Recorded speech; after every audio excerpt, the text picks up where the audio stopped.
Imbis na pababa, paakyat yung bagsak, di ba? Okay, let's continue. Back on the road. I like to move it, move it. I like to move it! Mukbangin ka niyan, guys.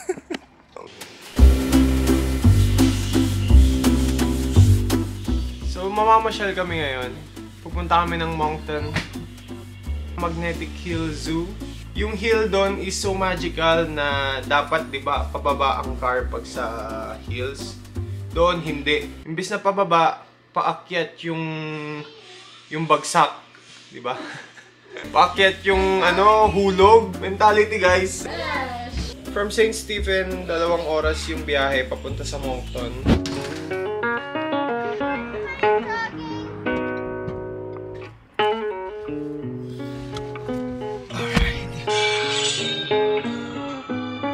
Napakamahal ng gas, guys. Okay, let's continue. Back on the road. Every day we wake up, our eyes still closed, and no one knows the things behind our shut Me, I'm just tired. or where any of it leads. 2 hours, 20 minutes. And it's 12 already. Makarating kami doon 2 p.m. Hey guys, andito na tayo sa Ilocos. See the windmills? Mga English-speaking windmills yung mga yan. Kung compare mo sa Philippines, andun kami sa Ilocos. Nasa norte kami. Alright. Saan na? Saan na? Saan na yung mga... Saan na? Asan na? Nawala na yung mga windmill. Yun guys. You know, yung mga windmills, diba? Parang yung mga windmill sa Bangi, Ilocos, Norte.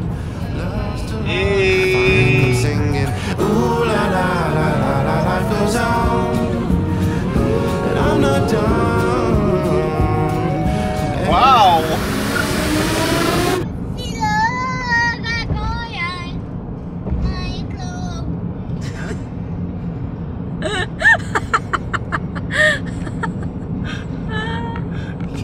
Ay, ikaw na may itlog. Alright guys, we are halfway there. Look at the time. Look at the time left. 1 hour, 25 minutes left. So yan. Wow! Amazing! Andito na kami sa St. John. Ito yung pier nila. Look. That's the pier. Simula nung pagkarating namin dito sa Canada, Fredericton and St. John pa lang ang napupuntahan namin na pinakamalalayo. It's like 1 hour drive lang. And ngayon lang kami lalabas ng St. John na magda-drive for 2 hours. And yan, we are so happy and excited na kung ano yung mga makikita naming mga views sa daan. Yun. Next time pupunta rin tayo doon, sasama namin kayo. Yung daanan na yan, papunta yan sa loob ng St. John. Yan, papunta yan sa loob ng St. John. And we are officially the farthest and the pinakamalayo, the awayest.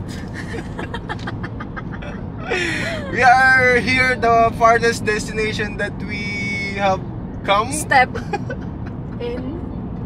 So guys, ito na yung Tagalog pinakamalayo na lang kasi. Sige na, itagalog mo na lang. Ito na, it's official na ito na yung pinakamalayong na drive namin, guys. Yan yung view.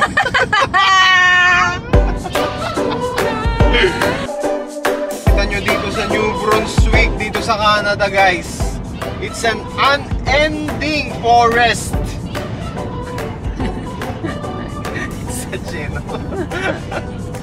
Walang katapusang kagubatan, guys. Yung gubat nasa tao. Ay, Ha? yung tao nasa gubat. Ay, Ha? ano? Ano? Unending wilderness in the wild. Ay, namin. We are so happy kasi ngayon lang kami nakalabas at makakita ng mga bagong lugar at bagong mga hayop. Sawa na ako sa'yo eh. Grabe na naman! Siguro pagka pumunta dito si Cynthia Villar, puro kamelya yan.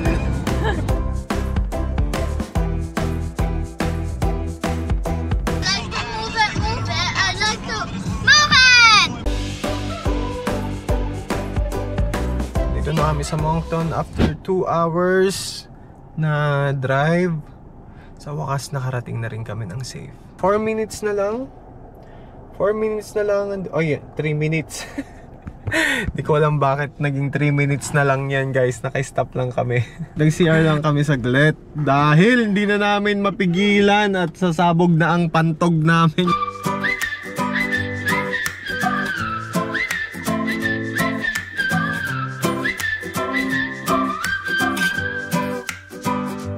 So we are here guys sa Magnetic Hill Zoo.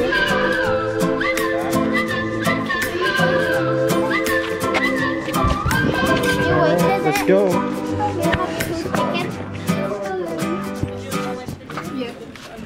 In-explain lang nila na kasi nga sobrang init ngayon, yung ibang animals daw is wala sa labas, nakatago. So, expect daw namin na baka hindi daw sila lumabas, ganun. So, yun. It's alright. Andito na nga tayo guys, eto. Oh. Dito, dyan lang kami maglalakad. Okay.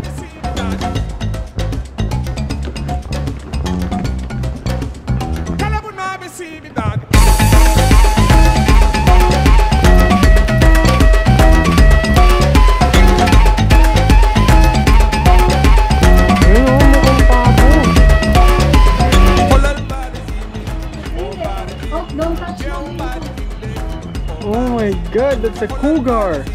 Paano kaya no, Bobby Love, ganyan kalaki yung pusa mo? Pusang sala, oh. Laki pusa. Ang laki oh, Bobby. Kalaki ng jaguar oh. Ayan yung isa. Ayan yung isa. Come on dito guys.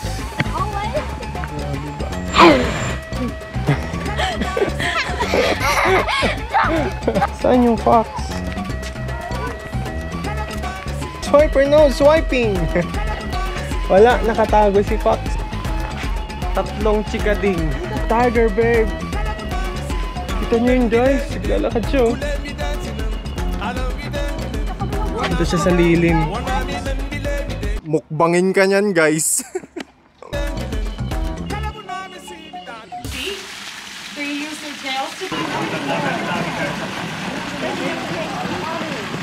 Ganyan kalalaki yung daga natin sa probinsya eh. Guys, pagka medyo napagod at nainitan, pwede ka rin magpahinga dito. Okay, papasok kami dito sa Ecodome. Ayan, nauna na sila Bobby. It's a stick insect. Ayan o, diba?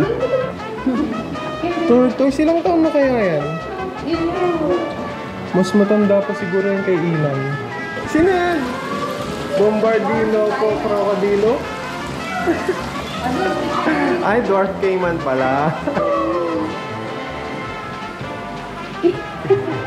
Yung tarsier nila kaso singkit.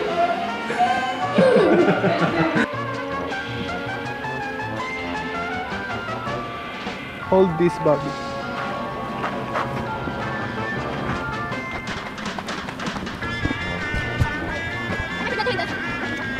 Aura.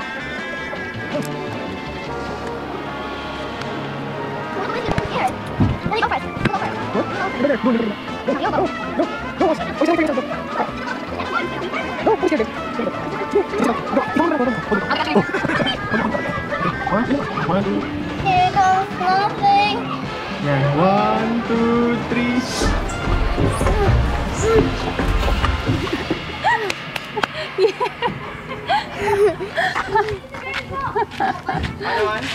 Kasya ka dyan? Huwag ka na. Ooh. Napagod na kami. Kasi 2 kilometers na lakaran to eh. Itong buong zone na ito. 2 kilometers bago mo siya maikot. We're almost Ganun siya kaluwang din, kaya sulit din. Parang And- balwarte. Oh, parang balwarte rin sa atin. Spiders na. Ano rin, worth it din yung mga ganitong labas natin kasi nailalabas din natin si Oz, and at the same time nakapag-unwind din tayo, di ba? Ilalabas natin si Oz. Nasaan si Oz? Asa siya? Ah, ito pala. Akala ko kinain ng zebra eh. Bakit yellow? Nailabas natin si Oz tapos di na siya bumalik. Yun lang. Masarap siguro pang bulalo yan, guys. Yan oh. Sungay pa lang oh, pang bulalo na. Mas malapit. Zebra!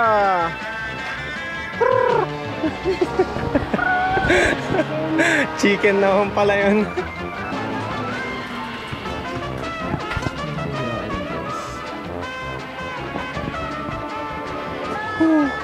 Alright guys, nag-overheat yung GoPro natin.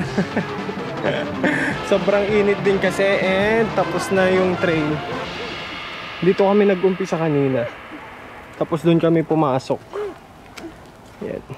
Diba? Tapos dito rin kami lalabas. Alright. Kapagod guys. Ang haba. Pagod na rin yung bata oh.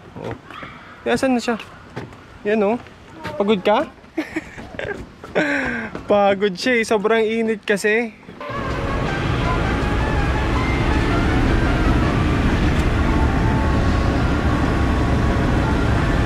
Ito na guys. Ito na yung Magnetic Hill. Ito ba? Siguro, yan ang Illusion. oh, magnetic field illusion, sabi niya. Ito nga illusion.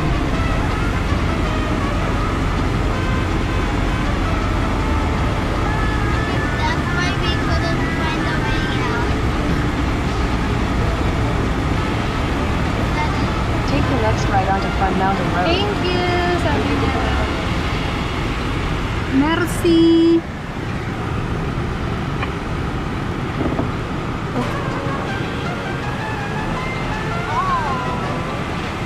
Okay. Wala na? Okay na yun. Hit na yun. Continue on Fun Mountain Road for 1.5 Naramdaman nyo ba guys? Naramdaman nyo? Ha?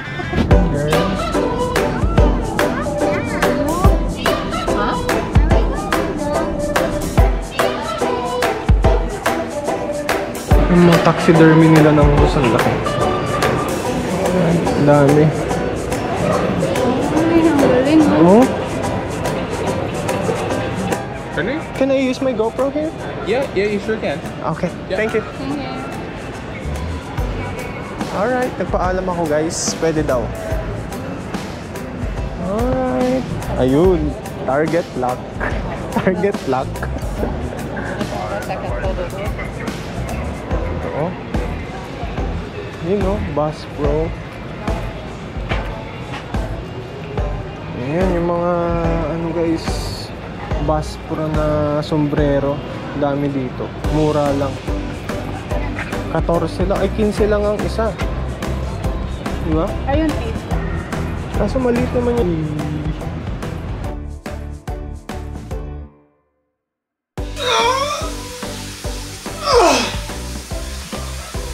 Alright guys, nakauwi na kami. At sobrang nakakapagod yung biyahe. Ang tagal ko nag-drive.